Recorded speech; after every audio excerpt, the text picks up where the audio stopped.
would like to tell the story of how my great-grandmother, Eileen Cochran, assisted her husband, my great-grandfather, Roy Cochran, as governor of Nebraska for 3 two-year terms from 1935 to 1941. Eileen Gant was born and raised on North Platte, Lincoln County, Nebraska. Her father was a lawyer, but his death at age 49 left his widow and 5 children with few resources. Feeling very protective and missing a father figure, Eileen was held up with much responsibility. During high school, Eileen did most of the dishes and making and sewing of clothes.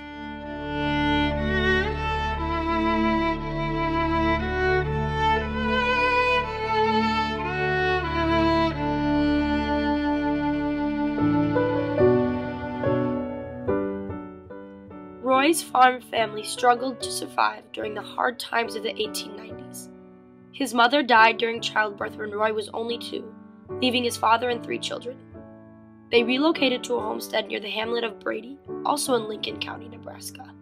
He was sent to Lincoln with $40 in his pocket to get an education, completed the 4-year civil engineering course in 3 years, and never asked his family for financial support.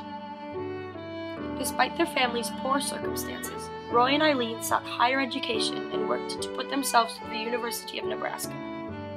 After graduating, both returned to North Platte, Eileen to teach and Roy to run successfully for the office of county engineer.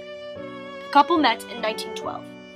Not long afterwards, Eileen was elected to the first of 2 terms as Lincoln County Superintendent of Schools, while Roy gained appointment as Deputy State Engineer when Keith Neville of North Platte became governor in 1917.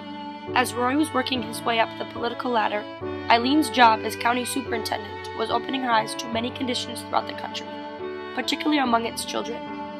One of the most gratifying projects Eileen initiated during her years as superintendent was having a school nurse accompany her visits to county schools. Eileen took her job very seriously. Most of the children had never received medical attention ever. Roy and Eileen Cochran married in 1919. Roy resumed employment with the State Public Works Department and was appointed as state engineer in 1923, a position he would hold under 3 governors. In that capacity, he served as secretary of the commission overseeing construction of Nebraska's new Capitol building and had major responsibility for the development of a viable state highway system. By 1924, Eileen and Roy had 2 children, my grandfather Robert Leroy Cochran Jr. and my great-aunt Mary Eileen. As Roy campaigned for governor, he asked his wife to help. Eileen would be the campaign manager. She had found the campaigning very exciting and engrossing. Making decisions, and quick ones, was Eileen's thing. Robert Cochran, a Democrat, won election in 1934 to the first of 3 two-year terms as Nebraska's governor. Many challenges came with being governor of a rural agricultural state during the Great Depression and the New Deal.